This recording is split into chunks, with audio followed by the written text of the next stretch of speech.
The Adventures of Sherlock Holmes by Arthur Conan Doyle. To Sherlock Holmes, she is always the woman. I have seldom heard him mention her under any other name. In his eyes, she eclipses and predominates the whole of her sex. It was not that he felt any emotion akin to love for Irene Adler. All emotions, and that one particularly, were abhorrent to his cold, precise but admirably balanced mind. He was, I take it, the most perfect reasoning and observing machine that the world has seen, but as a lover he would have placed himself in a false position. He never spoke of the softer passions, save with a jibe and a sneer.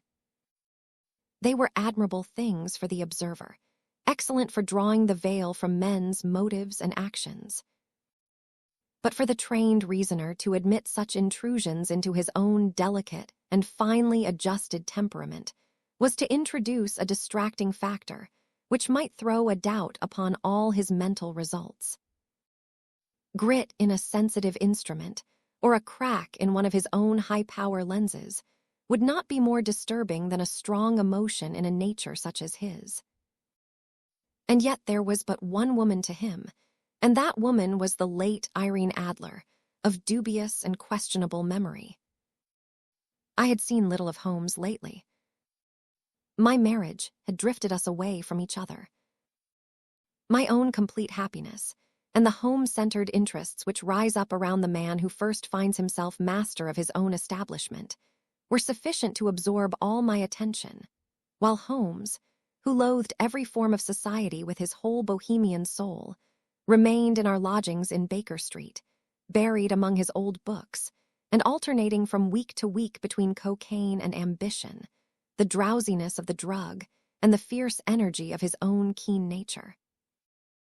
He was still, as ever, deeply attracted by the study of crime, and occupied his immense faculties and extraordinary powers of observation in following out those clues, and clearing up those mysteries which had been abandoned as hopeless by the official police.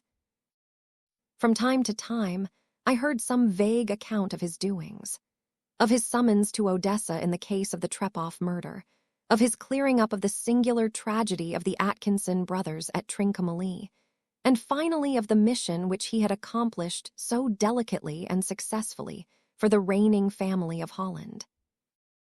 Beyond these signs of his activity, however, which I merely shared with all the readers of the daily press, I knew little of my former friend and companion.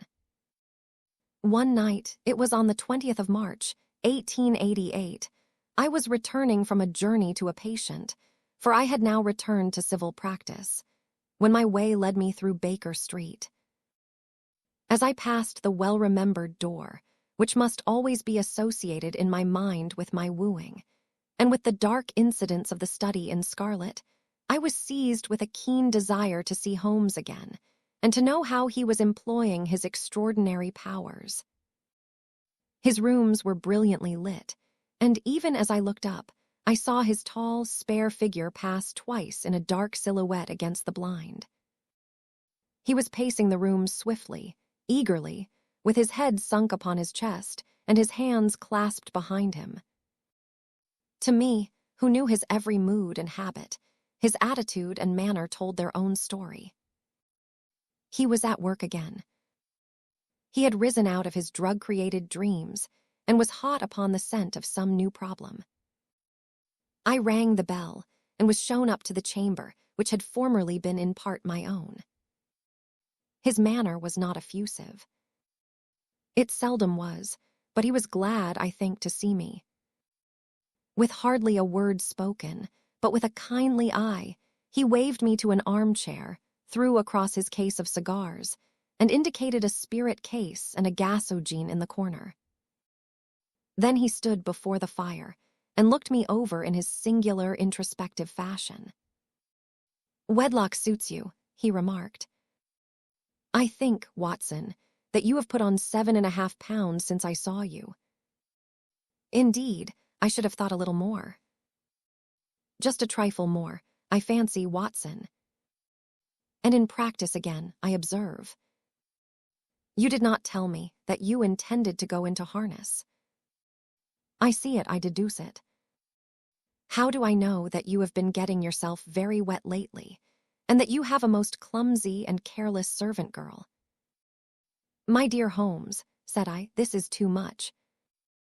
You would certainly have been burned had you lived a few centuries ago. It is true that I had a country walk on Thursday and came home in a dreadful mess, but as I have changed my clothes, I can't imagine how you deduce it. As to Mary Jane, she is incorrigible, and my wife has given her notice, but there, again, I fail to see how you work it out. He chuckled to himself and rubbed his long, nervous hands together. It is simplicity itself, said he. My eyes tell me that on the inside of your left shoe, just where the firelight strikes it, the leather is scored by 6 almost parallel cuts. Obviously, they have been caused by someone who has very carelessly scraped round the edges of the sole in order to remove crusted mud from it. Hence, you see, my double deduction that you had been out in vile weather, and that you had a particularly malignant boot-slitting specimen of the London slavey.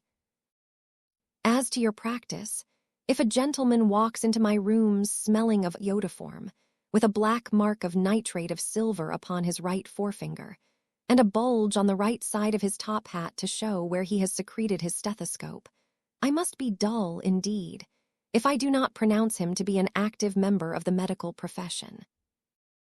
I could not help laughing at the ease with which he explained his process of deduction.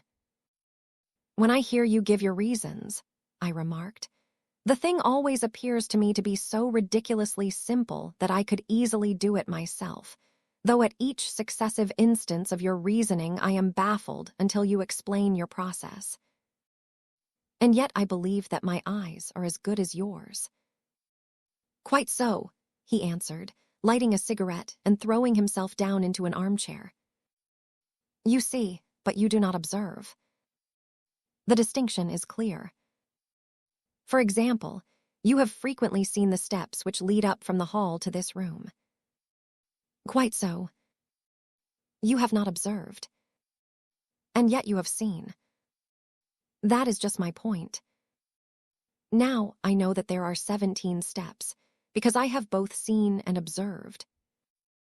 By the way, since you are interested in these little problems, and since you are good enough to chronicle 1 or 2 of my trifling experiences, you may be interested in this. He threw over a sheet of thick, pink-tinted notepaper which had been lying open upon the table. It came by the last post, said he. Read it aloud. The note was undated, and without either signature or address. There will call upon you tonight at 7:45, it said, a gentleman who desires to consult you upon a matter of the very deepest moment. Your recent services to one of the royal houses of Europe have shown that you are one who may safely be trusted with matters which are of an importance which can hardly be exaggerated. This account of you we have from all quarters received. Be in your chamber then at that hour, and do not take it amiss if your visitor wear a mask. This is indeed a mystery, I remarked. What do you imagine that it means? I have no data yet. It is a capital mistake to theorize before one has data. Insensibly, one begins to twist facts to suit theories, instead of theories to suit facts. But the note itself, what do you deduce from it? I carefully examined the writing and the paper upon which it was written. The man who wrote it was presumably well-to-do, I remarked, endeavoring to imitate my companion's processes. Such paper could not be bought under half a crown a packet. It is peculiarly strong and stiff. Peculiar, that is the very word, said Holmes. It is not an English paper at all. Hold it up to the light. I did so and saw a large E with a small g, a P, and a large G with a small t woven into the texture of the paper. The name of the maker, no doubt, or his monogram, rather. Not at all. The G with the small t stands for Gesellschaft, which is the German for company. It is a customary contraction like our P, of course, stands for papier. Now for the for example. Let us glance at our continental gazetteer. He took down a heavy brown volume from his shelves. Eglo, Eglinitz, here we are, Egria. It is in a German-speaking country, in Bohemia, not far from Carlsbad. Remarkable as being the scene of the death of Wallenstein, and for its numerous glass factories and paper mills. Ha, ha, my boy, what do you make of that? His eyes sparkled, and he sent up a great blue triumphant cloud from his cigarette. Precisely. And the man who wrote the note is a German. Do you note the peculiar construction of the sentence? This account of you we have from all quarters received. A Frenchman or Russian could not have written that. It is the German who is so uncourteous to his verbs. It only remains, therefore, to discover what is wanted by this German who writes upon Bohemian paper and prefers wearing a mask to showing his face. And here he comes, if I am not mistaken, to resolve all our doubts. As he spoke there was the sharp sound of horses, hoofs and grating wheels against the curb, followed by a sharp pull at the bell. Holmes whistled. A pair by the sound, said he. Yes, he continued, glancing out of the window. A nice little brougham and a pair of beauties. 150 guineas apiece. There's money in this case, Watson, if there is nothing else. Not a bit, Doctor. Stay where you are. I am lost without my Boswell. And this promises to be interesting. It would be a pity to miss it. Never mind him. I may want your help, and so may he. Here he comes. Sit down in that armchair, Doctor, and give us your best attention. A slow and heavy step, which had been heard upon the stairs and in the passage, paused immediately outside the door. Then there was a loud and authoritative tap. A man entered who could hardly have been less than 6 feet 6 inches in height, with the chest and limbs of a Hercules. His dress was rich with a richness which would, in England, be looked upon as akin to bad taste. Heavy bands of astrakhan were slashed across the sleeves and fronts of his double-breasted coat, while the deep blue cloak which was thrown over his shoulders was lined with flame-colored silk and secured at the neck with a brooch which consisted of a single flaming beryl.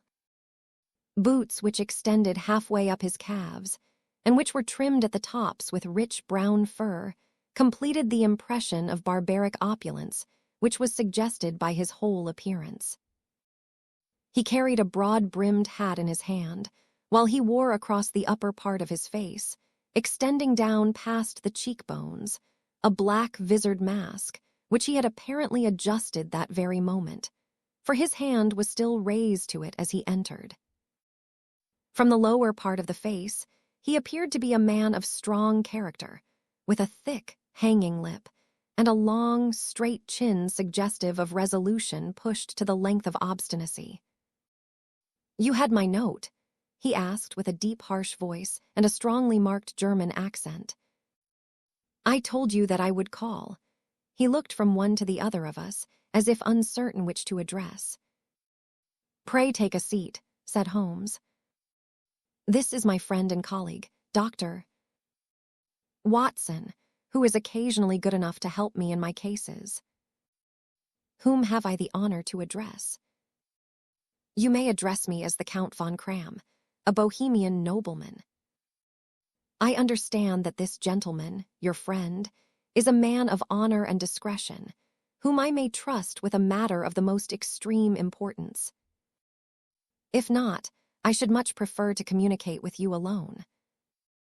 I rose to go, but Holmes caught me by the wrist and pushed me back into my chair. It is both or none, said he. You may say before this gentleman anything which you may say to me." The Count shrugged his broad shoulders. "Then I must begin," said he, "by binding you both to absolute secrecy for 2 years. At the end of that time the matter will be of no importance. At present it is not too much to say that it is of such weight it may have an influence upon European history." "You will excuse this mask," continued our strange visitor. "The august person who employs me wishes his agent to be unknown to you, and I may confess at once that the title by which I have just called myself is not exactly my own. The circumstances are of great delicacy, and every precaution has to be taken to quench what might grow to be an immense scandal and seriously compromise one of the reigning families of Europe. To speak plainly, the matter implicates the great house of Ormstein, hereditary kings of Bohemia." "I was also aware of that," murmured Holmes, settling himself down in his armchair and closing his eyes. Our visitor glanced with some apparent surprise at the languid, lounging figure of the man who had been, no doubt, depicted to him as the most incisive reasoner and most energetic agent in Europe.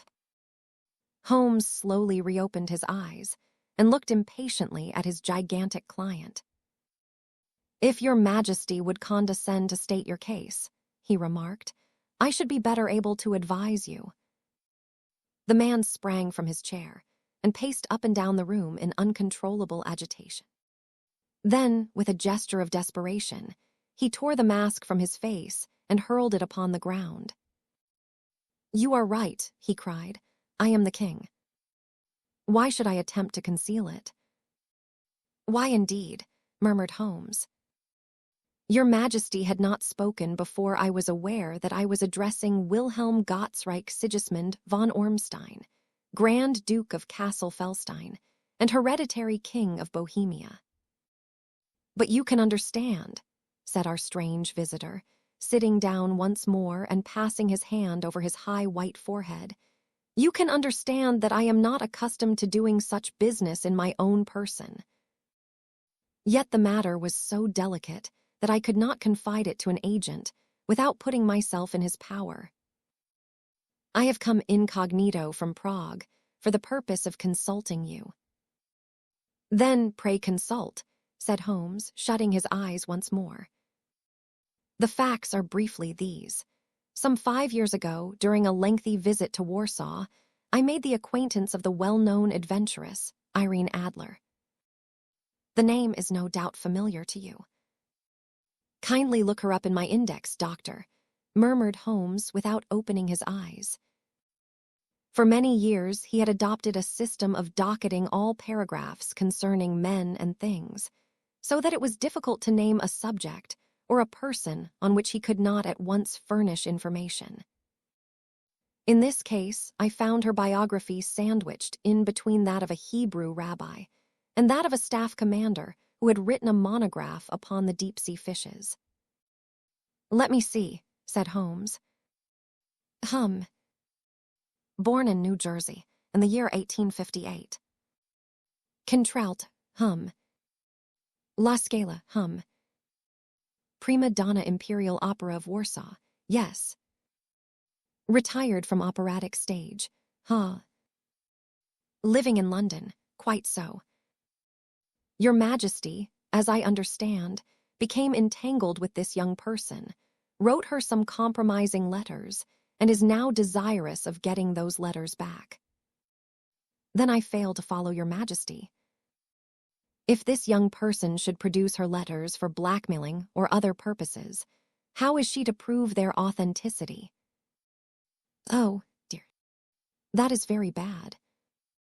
Your Majesty has indeed committed an indiscretion. I was only Crown Prince then. I was young. I am but 30 now. 5 attempts have been made. Twice burglars in my pay ransacked her house. Once we diverted her luggage when she traveled. Twice she has been waylaid. There has been no result. Holmes laughed. "It is quite a pretty little problem," said he. But a very serious one to me, returned the king reproachfully. Very, indeed. And what does she propose to do with the photograph? To Clotilde Lothman von Saxe-Meiningen, second daughter of the King of Scandinavia. You may know the strict principles of her family. She is herself the very soul of delicacy. A shadow of a doubt as to my conduct would bring the matter to an end. Threatens to send them the photograph. And she will do it. I know that she will do it. You do not know her, but she has a soul of steel. She has the face of the most beautiful of women, and the mind of the most resolute of men. Rather than I should marry another woman, there are no lengths to which she would not go, none.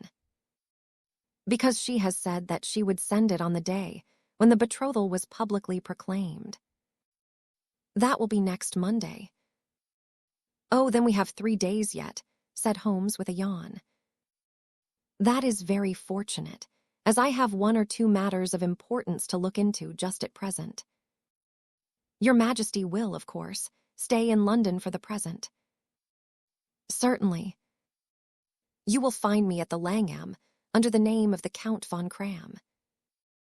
Then I shall drop you a line to let you know how we progress. I tell you that I would give one of the provinces of my kingdom to have that photograph. The king took a heavy chamois leather bag from under his cloak and laid it on the table. There are 300 pounds in gold and 700 in notes, he said. Holmes scribbled a receipt upon a sheet of his notebook and handed it to him. Is Briony Lodge, Serpentine Avenue, sent? John's Wood. Holmes took a note of it. One other question, said he. Was the photograph a cabinet?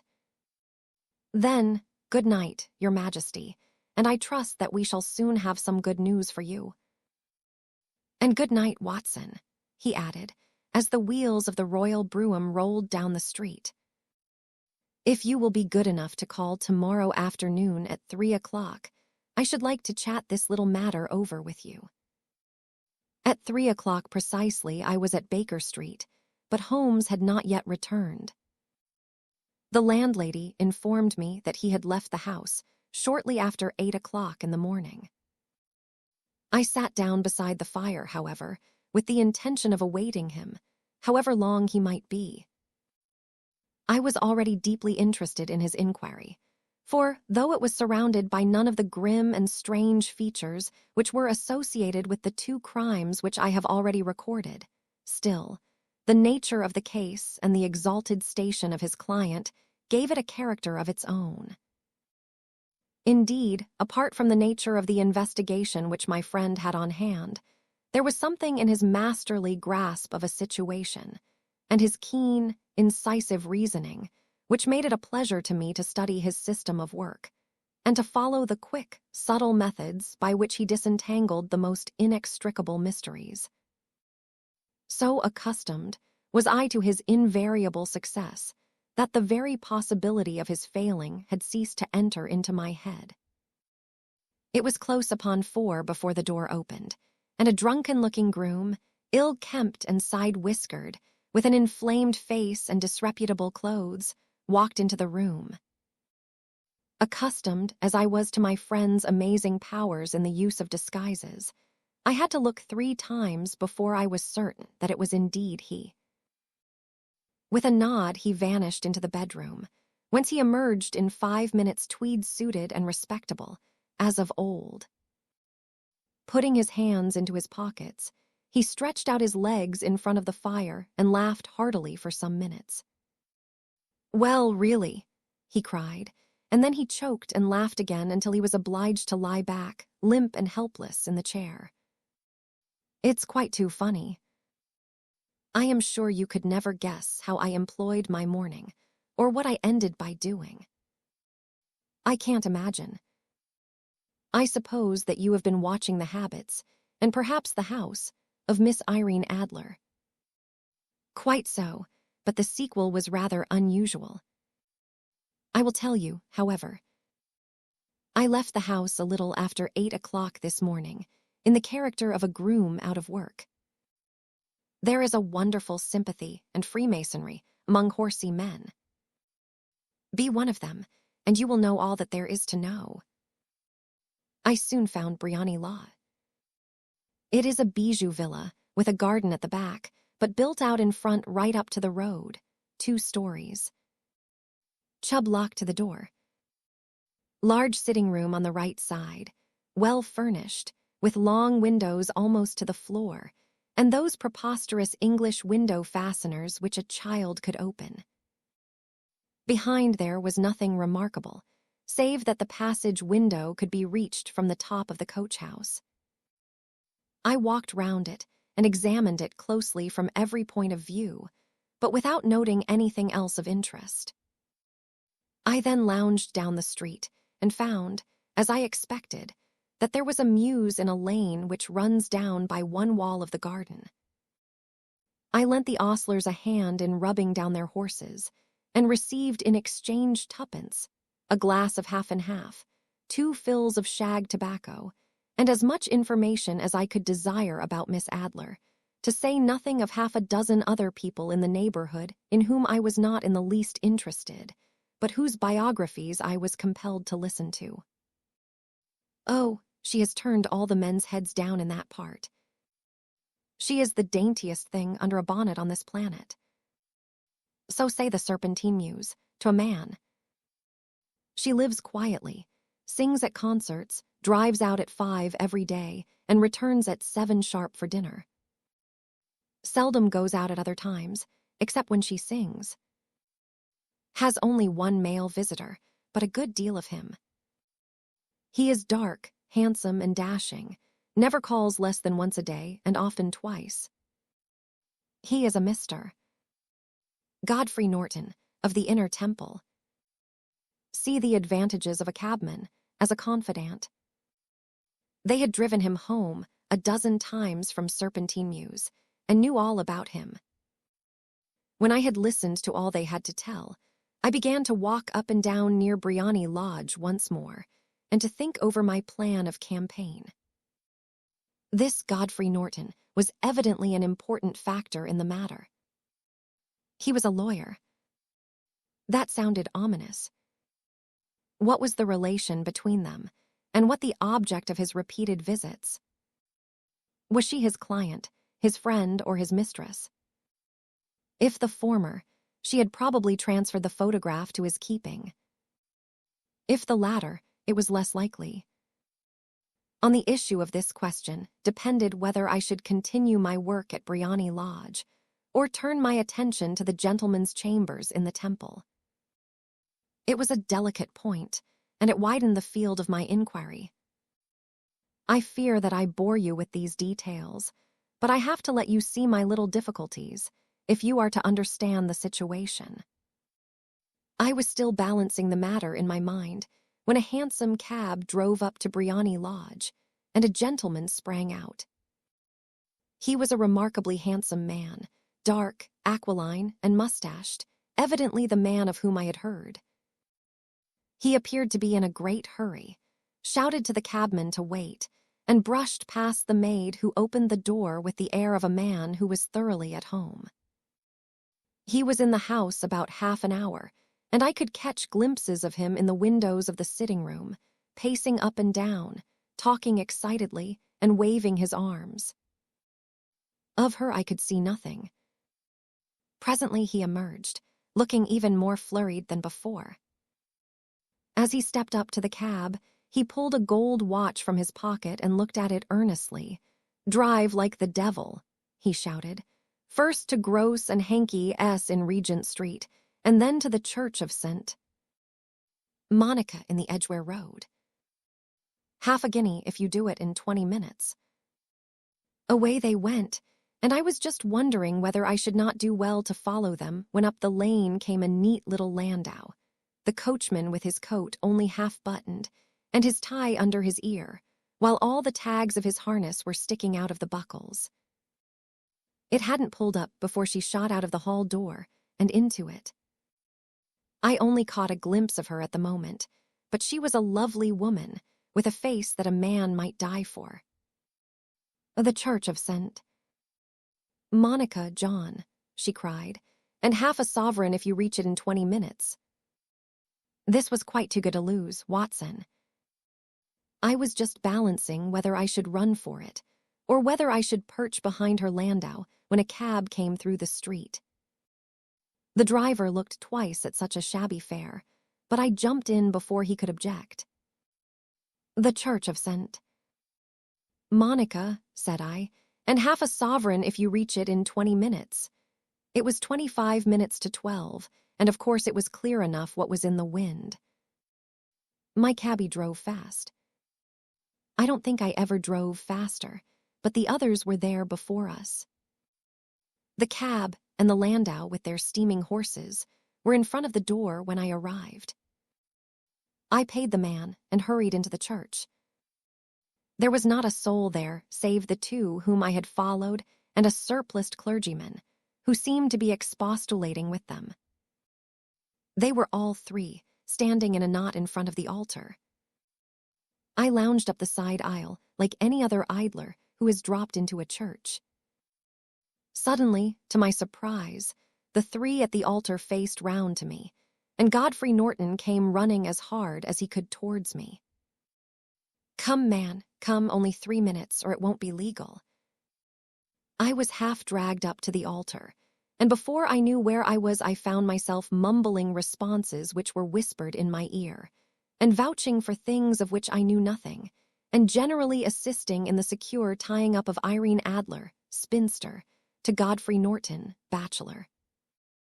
It was all done in an instant, and there was the gentleman thanking me on the one side and the lady on the other, while the clergyman beamed on me in front. It was the most preposterous position in which I ever found myself in my life, and it was the thought of it that started me laughing just now. It seems that there had been some informality about their license, that the clergyman absolutely refused to marry them without a witness of some sort, and that my lucky appearance saved the bridegroom from having to sally out into the streets in search of a best man. The bride gave me a sovereign, and I mean to wear it on my watch chain in memory of the occasion. This is a very unexpected turn of affairs, said I, and what then? Well, I found my plans very seriously menaced. It looked as if the pair might take an immediate departure, and so necessitate very prompt and energetic measures on my part. At the church door, however, they separated, he driving back to the temple, and she to her own house. I shall drive out in the park at 5 as usual, she said as she left him. I heard no more. They drove away in different directions, and I went off to make my own arrangements. Some cold beef and a glass of beer, he answered, ringing the bell. I have been too busy to think of food, and I am likely to be busier still this evening. By the way, Doctor, I shall want your cooperation. When Mrs. Turner has brought in the tray, I will make it clear to you. Now, he said, as he turned hungrily on the simple fare that our landlady had provided, I must discuss it while I eat, for I have not much time. It is nearly 5 now. In 2 hours, we must be on the scene of action. Miss Irene, or Madame rather, returns from her drive at 7. We must be at Briony Lodge to meet her. You must leave that to me. I have already arranged what is to occur. There is only one point on which I must insist. You must not interfere, come what may. You understand. To do nothing whatever. There will probably be some small unpleasantness. Do not join in it. It will end in my being conveyed into the house. 4 or 5 minutes afterwards, the sitting-room window will open. You are to station yourself close to that open window. You are to watch me, for I will be visible to you. And when I raise my hand, so you will throw into the room what I give you to throw, and will, at the same time, raise the cry of fire. You quite follow me. "It is nothing very formidable," he said, taking a long cigar-shaped roll from his pocket. "It is an ordinary plumber's smoke rocket, fitted with a cap at either end to make it self-lighting. Your task is confined to that. When you raise your cry of fire, it will be taken up by quite a number of people. You may then walk to the end of the street, and I will rejoin you in 10 minutes.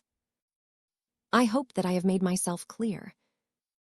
I am to remain neutral, to get near the window, to watch you, and at the signal to throw in this object, then to raise the cry of fire and to wait you at the corner of the street." "That is excellent. I think, perhaps, it is almost time that I prepare for the new role I have to play." He disappeared into his bedroom and returned in a few minutes in the character of an amiable and simple-minded nonconformist clergyman.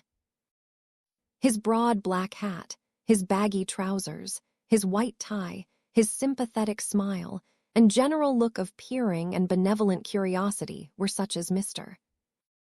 John Hare alone could have equaled. It was not merely that Holmes changed his costume.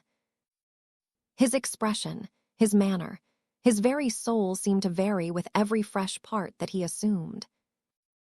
The stage lost a fine actor, even as science lost an acute reasoner, when he became a specialist in crime. It was 6:15 when we left Baker Street, and it still wanted 10 minutes to the hour when we found ourselves in Serpentine Avenue. It was already dusk, and the lamps were just being lighted as we paced up and down in front of Briony Lodge, waiting for the coming of its occupant. The house was just such as I had pictured it from Sherlock Holmes, succinct description, but the locality appeared to be less private than I expected. On the contrary, for a small street in a quiet neighborhood, it was remarkably animated. There was a group of shabbily dressed men smoking and laughing in a corner, a scissors grinder with his wheel, 2 guardsmen who were flirting with a nurse girl, and several well-dressed young men who were lounging up and down with cigars in their mouths. "You see," remarked Holmes, as we paced to and fro in front of the house, "this marriage rather simplifies matters. The photograph becomes a double-edged weapon now. The chances are that she would be as averse to its being seen by Mr. Godfrey Norton as our client is to its coming to the eyes of his princess. Now the question is, where are we to find the photograph? It is most unlikely that she carries it about with her. It is cabinet size, too large for easy concealment, about a woman's dress. She knows that the king is capable of having her waylaid and searched. 2 attempts of the sort have already been made. We may take it, then, that she does not carry it about with her. Her banker or her lawyer. There is that double possibility. But I am inclined to think neither. Women are naturally secretive, and they like to do their own secreting. Why should she hand it over to anyone else? She could trust her own guardianship, but she could not tell what indirect or political influence might be brought to bear upon a businessman. Besides, remember that she had resolved to use it within a few days.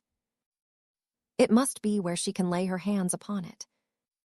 It must be in her own house. She will not be able to. But I hear the rumble of wheels. It is her carriage. Now carry out my orders to the letter." As he spoke, the gleam of the sidelights of a carriage came round the curve of the avenue. It was a smart little landau, which rattled up to the door of Briony Lodge. As it pulled up, one of the loafing men at the corner dashed forward to open the door in the hope of earning a copper, but was elbowed away by another loafer, who had rushed up with the same intention. A fierce quarrel broke out, which was increased by the 2 guardsmen, who took sides with one of the loungers, and by the scissors grinder, who was equally hot upon the other side. A blow was struck, and in an instant the lady, who had stepped from her carriage, was the center of a little knot of flushed and struggling men who struck savagely at each other with their fists and sticks. Holmes dashed into the crowd to protect the lady, but just as he reached her, he gave a cry and dropped to the ground, with the blood running freely down his face. At his fall, the guardsmen took to their heels in one direction and the loungers in the other, while a number of better-dressed people, who had watched the scuffle without taking part in it, crowded in to help the lady and to attend to the injured man. Irene Adler, as I will still call her, had hurried up the steps, but she stood at the top with her superb figure outlined against the lights of the hall, looking back into the street. "No, no, there's life in him," shouted another. "But he'll be gone before you can get him to hospital." "He's a brave fellow," said a woman. "They would have had the lady's purse, and watch if it hadn't been for him. They were a gang, and a rough one, too. He's breathing now. He can't lie in the street. May we bring him in, marm?" "Surely. Bring him into the sitting room. There is a comfortable sofa. This way, please." Slowly and solemnly, he was borne into Briony Lodge and laid out in the principal room, while I still observed the proceedings from my post by the window. The lamps had been lit, but the blinds had not been drawn, so that I could see Holmes as he lay upon the couch. I do not know whether he was seized with compunction at that moment for the part he was playing, but I know that I never felt more heartily ashamed of myself in my life than when I saw the beautiful creature against whom I was conspiring, or the grace and kindliness with which she waited upon the injured man. And yet it would be the blackest treachery to Holmes to draw back now from the part which he had entrusted to me. I hardened my heart and took the smoke rocket from under my ulster. After all, I thought, we are not injuring her. We are but preventing her from injuring another. Holmes had sat up upon the couch, and I saw him motion like a man who is in need of air. A maid rushed across and threw open the window. At the same instant I saw him raise his hand, and at the signal I tossed my rocket into the room with a cry of fire. The word was no sooner out of my mouth than the whole crowd of spectators, well-dressed and ill, gentlemen, ostlers, and servant-maids, joined in a general shriek of fire. Thick clouds of smoke curled through the room and out at the open window. I caught a glimpse of rushing figures, and a moment later the voice of Holmes from within assuring them that it was a false alarm. Slipping through the shouting crowd, I made my way to the corner of the street, and in 10 minutes was rejoiced to find my friend's arm in mine, and to get away from the scene of uproar.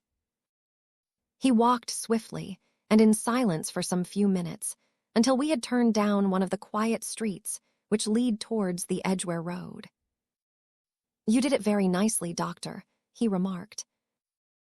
"Nothing could have been better." "It is all right." "I do not wish to make a mystery," said he, laughing. "The matter was perfectly simple.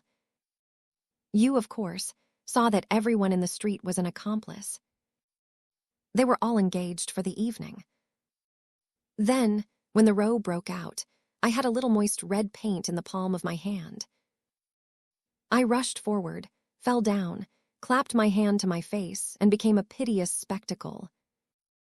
It is an old trick. Then they carried me in. She was bound to have me in. What else could she do? And into her sitting room, which was the very room which I suspected. It lay between that and her bedroom, and I was determined to see which. They laid me on a couch. I motioned for air. They were compelled to open the window, and you had your chance. It was all important. When a woman thinks that her house is on fire, her instinct is at once to rush to the thing which she values most. It is a perfectly overpowering impulse, and I have more than once taken advantage of it. In the case of the Darlington substitution scandal, it was of use to me, and also in the Arnsworth Castle business. A married woman grabs at her baby. An unmarried one reaches for her jewel box. Now it was clear to me that Our Lady of today had nothing in the house more precious to her than what we are in quest of. She would rush to secure it. The alarm of fire was admirably done. The smoke and shouting were enough to shake nerves of steel. She responded beautifully. The photograph is in a recess behind a sliding panel, just above the right bell pull. She was there in an instant, and I caught a glimpse of it as she half drew it out. When I cried out that it was a false alarm, she replaced it, glanced at the rocket, rushed from the room, and I have not seen her since. I rose, and making my excuses, escaped from the house. I hesitated whether to attempt to secure the photograph at once, but the coachman had come in, and as he was watching me narrowly, it seemed safer to wait. A little over-precipitance may ruin all. Our quest is practically finished. I shall call with the king tomorrow, and with you, if you care to come with us. We will be shown into the sitting room to wait for the lady, but it is probable that when she comes, she may find neither us nor the photograph. It might be a satisfaction to His Majesty to regain it with his own hands. At 8 in the morning. She will not be up, so that we shall have a clear field. Besides, we must be prompt, for this marriage may mean a complete change in her life and habits. I must wire to the king without delay.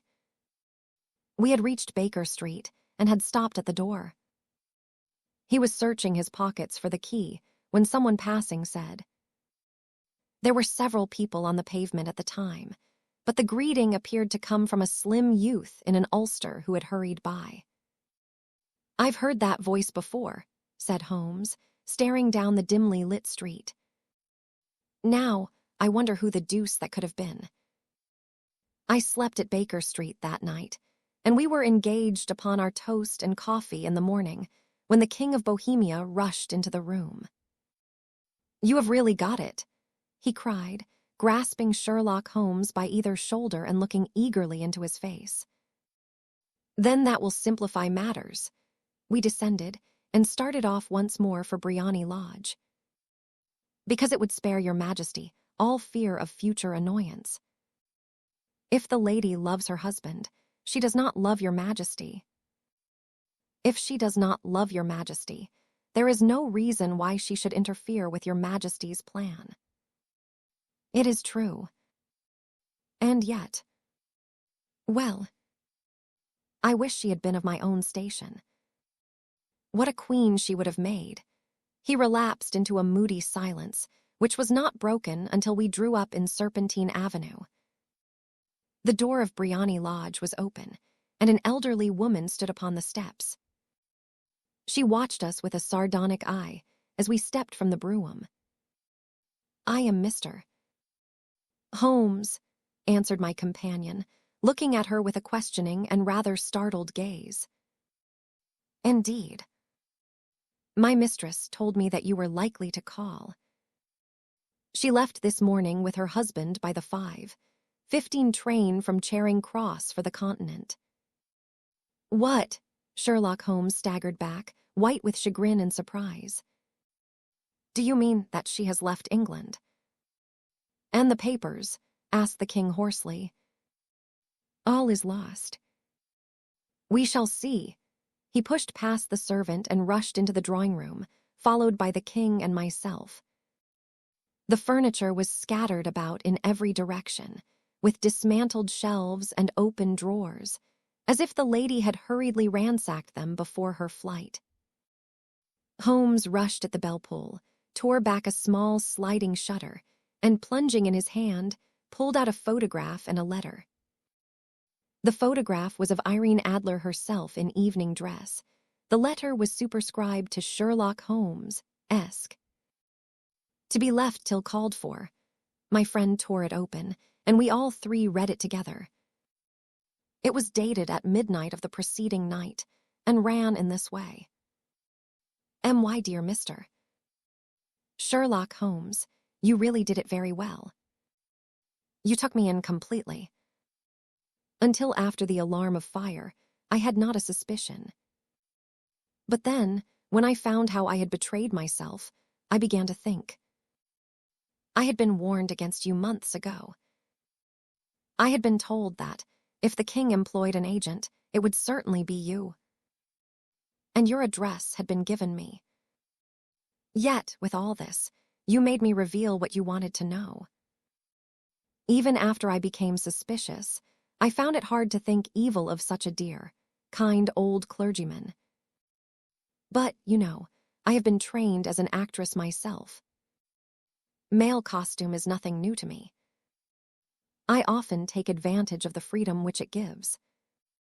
I sent John, the coachman, to watch you, ran upstairs, got into my walking clothes, as I call them, and came down just as you departed. Well, I followed you to your door, and so made sure that I was really an object of interest to the celebrated Mr. Sherlock Holmes. Then I, rather imprudently, wished you good night and started for the temple to see my husband. We both thought the best resource was flight when pursued by so formidable an antagonist, so you will find the nest empty when you call tomorrow. As to the photograph, your client may rest in peace.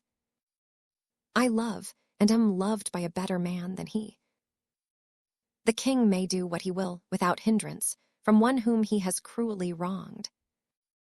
I keep it only to safeguard myself and to preserve a weapon which will always secure me from any steps which he might take in the future. I leave a photograph which he might care to possess, and I remain, dear Mr. Sherlock Holmes. What a woman, oh, what a woman, cried the King of Bohemia, when we had all three read this epistle. Did I not tell you how quick and resolute she was? Would she not have made an admirable queen? Is it not a pity that she was not on my level? From what I have seen of the lady, she seems, indeed, to be on a very different level to your Majesty, said Holmes coldly. I am sorry that I have not been able to bring your Majesty's business to a more successful conclusion.